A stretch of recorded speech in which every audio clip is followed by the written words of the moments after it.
అందరికీ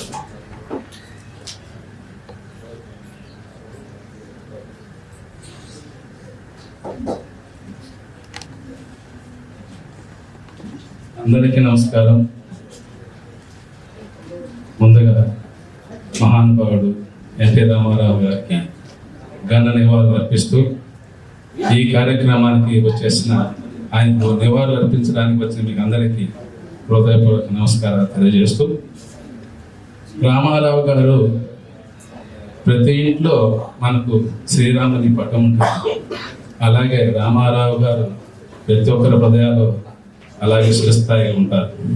అలాంటి గొప్ప మంచి వ్యక్తి ఆయన కిలో 2 రూపాయల బియ్యం, ఉచిత కరెంటు, స్త్రీలకు సమాన హక్కులు, ఇది చరిత్రలో ఆయనకు సాధ్యం, ఇది ఆయనకే సొంతం. అలాంటి గొప్ప మహానుభావుడు రామారావు గారికి మరొకసారి ఘన నివాళులు అర్పిస్తూ నమస్కారం తెలియజేస్తున్నాను.